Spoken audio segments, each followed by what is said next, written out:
दोस्तों हम लोग भारत के भौगोलिक स्वरूप का अध्ययन कर रहे थे और अध्ययन की सुविधा की दृष्टि से भारत के भौगोलिक स्वरूप को 5 भागों में विभाजित किया जाता है, जिसमें प्रथम 4 के बारे में हमने पिछली क्लास में डिफाइन कर दिया है। अगर यदि आप देखना चाहते हैं तो पीछे जाकर आप देख सकते हैं।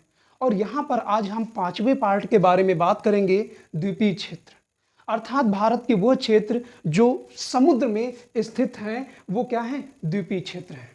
तो यहां पहला प्रश्न उठता है, द्वीप क्या है? दूसरा प्रश्न उठता है, द्वीप ये है तो महाद्वीप क्या है? और तीसरा, उपमहाद्वीप क्या है? तो सबसे पहले आप देखिएगा, द्वीप ये वो भौगोलिक क्षेत्र होते हैं जो चारों तरफ जल से या समुद्र से घिरे होते हैं। जैसे लक्षद्वीप, चूंकि लक्षद्वीप में बहुत सारे द्वीपों का समूह है, इसलिए कहा जाता है लक्षद्वीप समूह। इसी तरीके से अंडमान निकोबार द्वीप समूह, क्योंकि वहां पर बहुत सारे द्वीप हैं तो समूह जोड़ दिया जाता है। लेकिन न्यू मोरे द्वीप, गंगा सागर द्वीप, रामेश्वरम द्वीप, ऐसे यहां से बहुत सारे क्वेश्चन पूछे जाते हैं। द्वीपों से संबंधित क्वेश्चन पूछे जाते हैं कि किसे समुद्रपुत्र की संज्ञा दी जाती है। अंडमान निकोबार द्वीप समूह की सबसे ऊंची चोटी क्या है? निकोबार द्वीप समूह की सबसे ऊंची चोटी क्या है? अंडमान निकोबार द्वीप समूह में कौन कौन सी जनजातियां रहती हैं? तो यहां से सैकड़ों क्वेश्चन आपके बनेंगे और सारे क्वेश्चन महज 20-25 मिनट में आपको यहां पर हम डिफाइन कर देंगे। तो सबसे पहले, द्वीप छोटा स्थल है। महाद्वीप ये एक बड़ा भौगोलिक स्थल है जो चारों तरफ से पानी से घिरा होता है। जरूरी नहीं है, जैसे एशिया महाद्वीप और यूरोप के बीच में यूराल पर्वतमाला है, कैस्पियन सागर है, काला सागर है, काकेशस पर्वतमाला, दोनों सागर के बीच में। तो इस तरीके का भी विभाजन देखने को मिलता है। तो उपमहाद्वीप एक बड़ी भौगोलिक इकाई होती है जिसमें राजनीतिक सीमाएं कई तरीके की पाई जाती हैं, भौगोलिक सीमाएं कई तरीके की होती हैं। तो ये द्वीपों से एक बड़े स्थल, द्वीपों की अपेक्षा बड़े स्थल होते हैं। लेकिन उपमहाद्वीप, महाद्वीप के अंदर के कुछ पार्ट होते हैं जो भौगोलिक खंड अलग होता है, जैसे भारतीय उपमहाद्वीप। और भारतीय उपमहाद्वीप में प्रश्न पूछा जाता है कि कौन कौन से देश आते हैं। तो भारतीय उपमहाद्वीप में पाकिस्तान, भारत, बांग्लादेश, भूटान, नेपाल, ये 5 देश भारतीय उपमहाद्वीप में काउंट किए जाते हैं एनसीईआरटी के द्वारा। बाकी अन्य राइटर उसमें श्रीलंका को भी काउंट कर देते हैं, म्यांमार को भी काउंट कर देते हैं। लेकिन हमने आपको यहाँ पर वही बताया जो एनसीईआरटी ने आपको भारतीय उपमहाद्वीप की परिभाषा बताई है। यदि भारतीय उपमहाद्वीप परिभाषा के बारे में आप जानना चाहते हैं तो पिछली क्लास की वीडियो में जाकर आप देख सकते हैं। और हमने एक क्रमिक अध्ययन कराया है जहाँ पर आपका कोई भी पार्ट नहीं छोड़ा गया है। चलिए अब हम बात करते हैं द्वीपों का निर्माण कैसे हुआ है। दोस्तों आपको 2 तरीके के द्वीप दिखाई पड़ेंगे। एक तो बंगाल की खाड़ी के द्वीप, कौन से? बंगाल की खाड़ी के द्वीप, और दूसरा है अरब सागर के द्वीप। और यहां मन्नार की खाड़ी में भी कुछ द्वीप हैं। तो इन द्वीपों के बारे में हम लोग चर्चा करेंगे। सबसे पहले हम बात करते हैं इनके निर्माण के बारे में। तो निर्माण से देखिएगा 2 तरीके के हैं। एक तो कोरल द्वीप है और दूसरा जो है विवर्तनिक, यानी पृथ्वी के आंतरिक हलचलों के कारण जिन द्वीपों का निर्माण हुआ है उन्हें क्या कहते हैं? विवर्तनिक द्वीप। अब सबसे पहले बात करते हैं विवर्तनिक द्वीप, इनका निर्माण कैसे हुआ है, और फिर बात करते हैं लक्षद्वीप, कोरल द्वीप यानी मूंगे की चट्टानों का निर्माण कैसे हुआ है।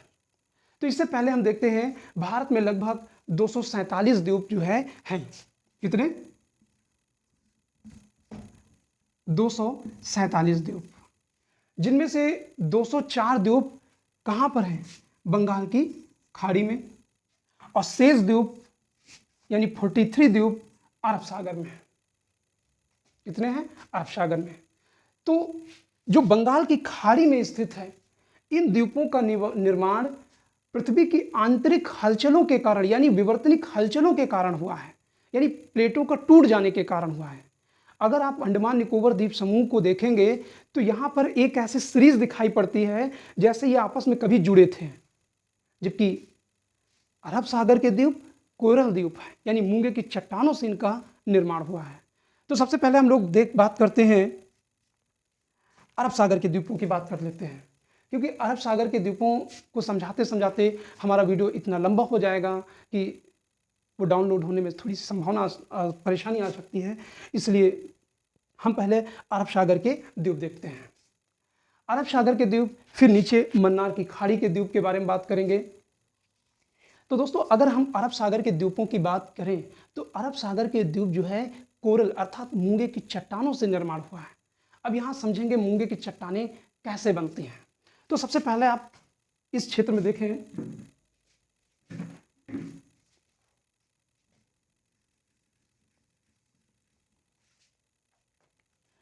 जैसे ये कोई समुद्र है और समुद्र में ये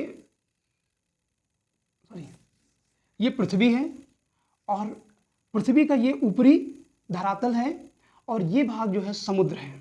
ये धरातल है और ये भाग समुद्र है, और जिसमें क्या है, पानी भरा हुआ है।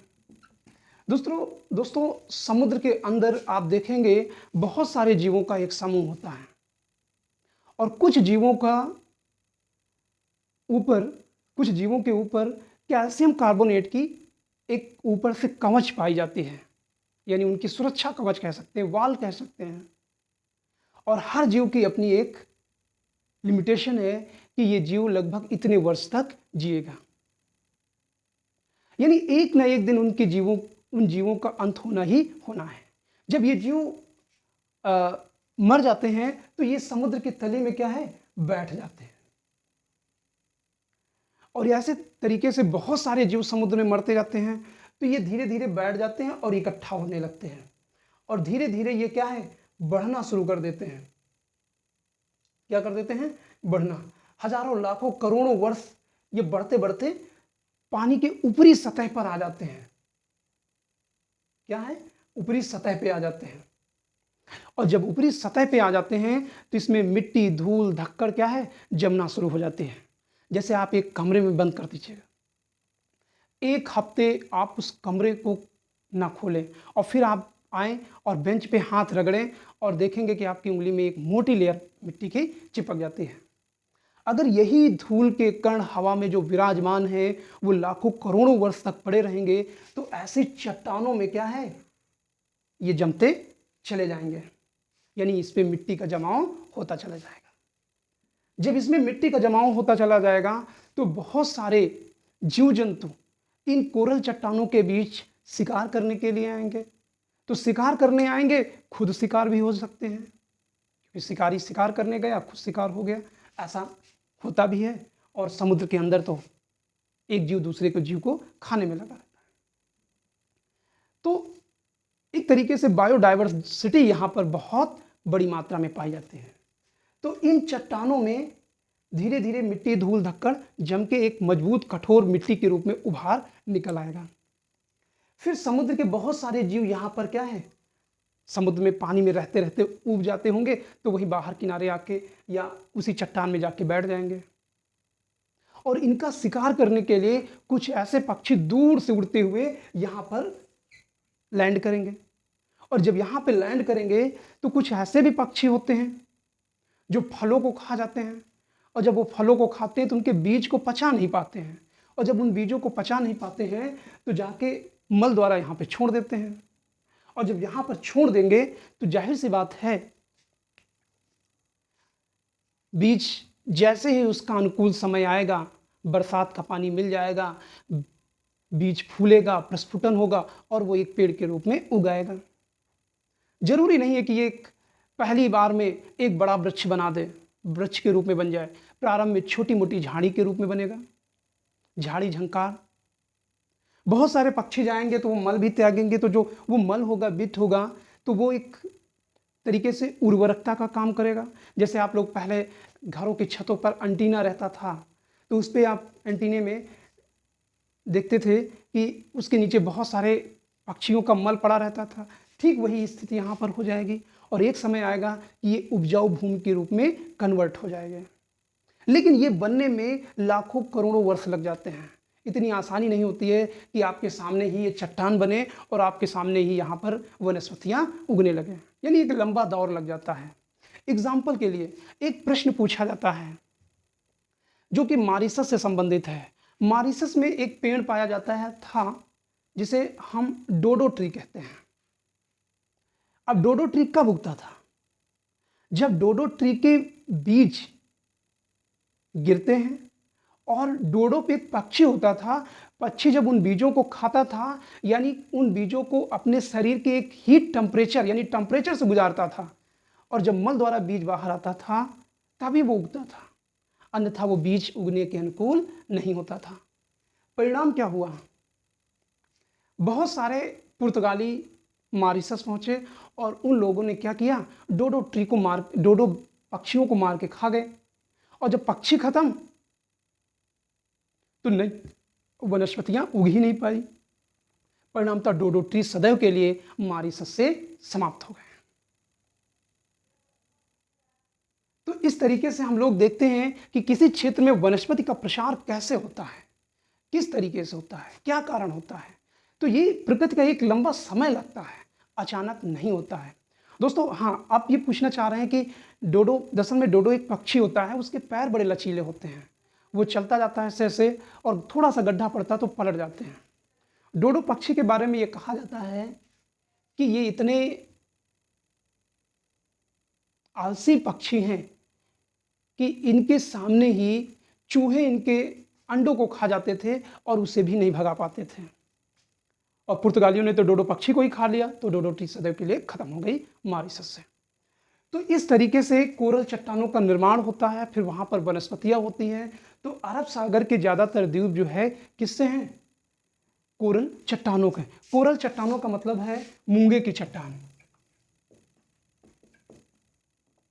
मूंगा की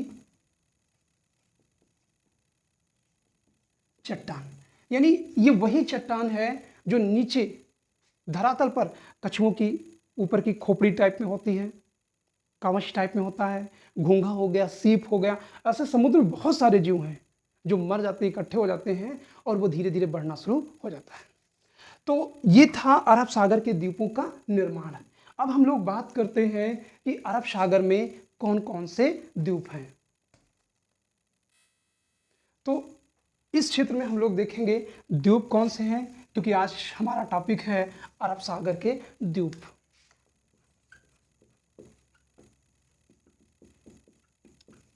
तो अरब सागर के द्वीपों में अगर आप देखेंगे तो यहाँ पर कई द्वीप मिलते हैं, जिनमें से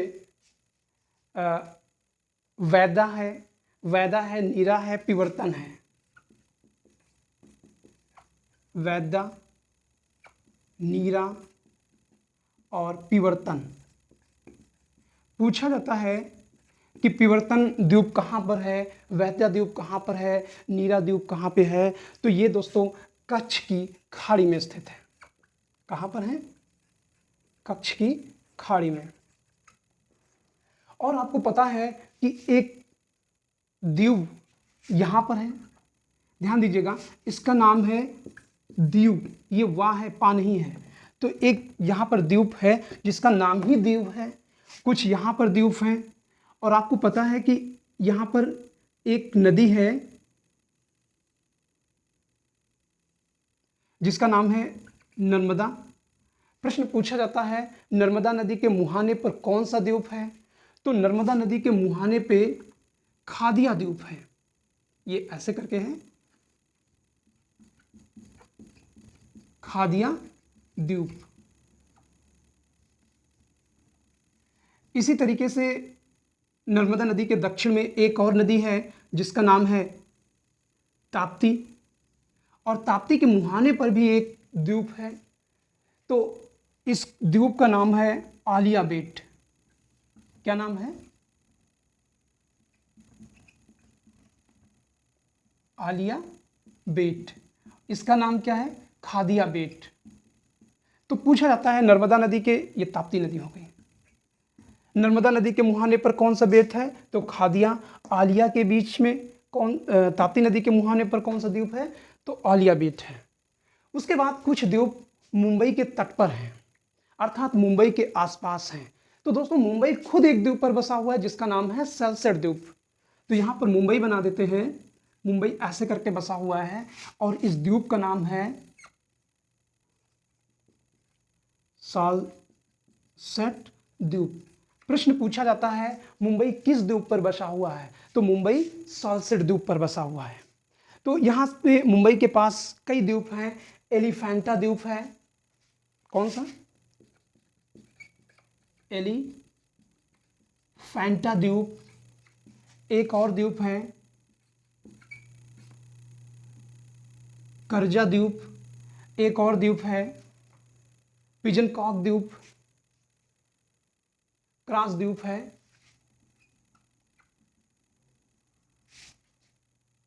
यहां लिख देते हैं क्रास द्वीप, और एक द्वीप और है बूचर द्वीप।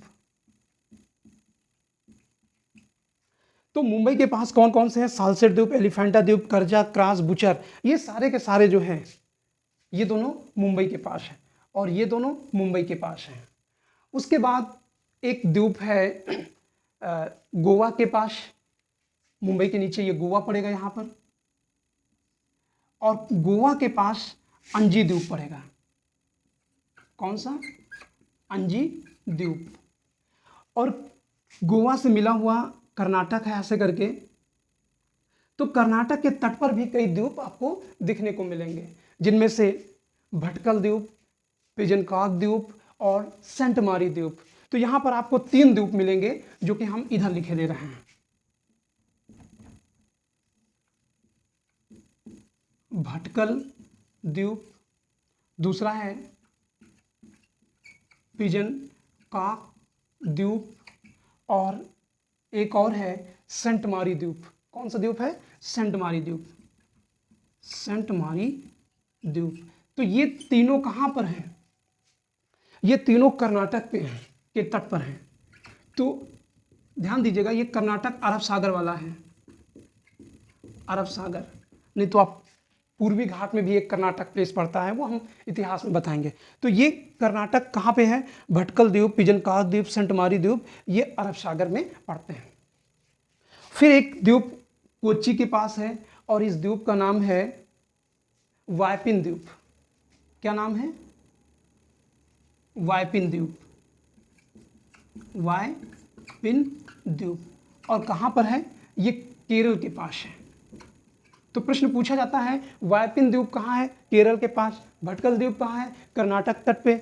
और पिजन कॉक द्वीप कहाँ है? कर्नाटक पे। सेंट मारी द्वीप कर्नाटक पे। और यहाँ मुंबई के पास कौन कौन से द्वीप हैं? इससे भी संबंधित क्वेश्चन पूछे जाते हैं। उसके बाद हम बात करते हैं लक्षद्वीप के बारे में। तो लक्षद्वीप को समुद्रपुत्र की संज्ञा दी जाती है। तो थोड़ा सा हमें कैमरे को दिशा चेंज करनी पड़ी क्योंकि यहाँ पर नीचे दिखाई नहीं पड़ता है। तो यहाँ पर आपको कई तरीके के द्वीप देखने को मिलते हैं। यहाँ पर ऐसे द्वीपों का समूह है और एक दक्षिण में है, ठीक है। और ये कहलाता है मालद्वीप, सॉरी लक्षद्वीप। क्या कहलाता है? लक्षद्वीप। लक्षद्वीप को समुद्रपुत्र की भी संज्ञा दी जाती है। किसकी संज्ञा दी जाती है? समुद्रपुत्र भी कहा जाता है। तो इसकी राजधानी उत्तर में कावारत्ती है और दक्षिण वाला जो द्वीप है ये मिनिकॉय द्वीप कहलाता है। मिनिकॉय, याद रखिएगा, मिनिमम, मिनिमम का मतलब है सबसे नीचे, और इस कारण इस द्वीप को क्या कहा गया है? मिनिकॉय द्वीप। क्या कहा गया है? मिनिकॉय द्वीप। अब यहाँ नीचे एक दूसरा देश है और इस देश का नाम है मालदीव। क्या नाम है? मालदीव। अब मालदीव से लक्षद्वीप, ये देखिए ये मिनिकॉय है। मिनिकॉय और मालदीव के बीच में 8 डिग्री चैनल है। तो प्रश्न पूछा जाता है लक्षद्वीप और मालदीव के बीच कितने डिग्री का चैनल है? 8 डिग्री का चैनल है। या एक क्वेश्चन और पूछा जाता है मिनिकॉय और लक्षद्वीप में कितने डिग्री चैनल है? तो यहाँ पर 9 डिग्री चैनल है। तो क्वेश्चन यहाँ से कई सारे बनते हैं। अब हम बात करते हैं लक्षद्वीप की फसल के बारे में। तो यहाँ पर प्रवाल निर्मित पूरा द्वीप है। इसके साथ साथ यहाँ पर नारियल बहुत बड़ी मात्रा में उगाया जाता है और यहाँ पर जैव विविधता के विशाल भंडार हैं। तो दोस्तों ये तो था अरब सागर के द्वीप, और कल की क्लास में हम लोग बात करेंगे बंगाल की खाड़ी के द्वीप में, क्योंकि काफ़ी बड़ा वीडियो हो जाएगा। बंगाल की खाड़ी के द्वीप के बारे में विस्तार से हम लोग चर्चा करेंगे और उसमें जानेंगे कि इन द्वीपों का निर्माण कैसे हुआ है, क्या वो एक हिमालय के भाग माने जाते हैं या क्या है, कैसे है। तो अगली क्लास में हम लोग उसको डिफाइन करेंगे। तो दोस्तों ये जानकारी आपको कैसे लगी, अच्छी लगे तो मेरे चैनल को सब्सक्राइब करिए, लाइक करिए, कमेंट करिए और अपने दोस्तों को शेयर करिए। Thank you.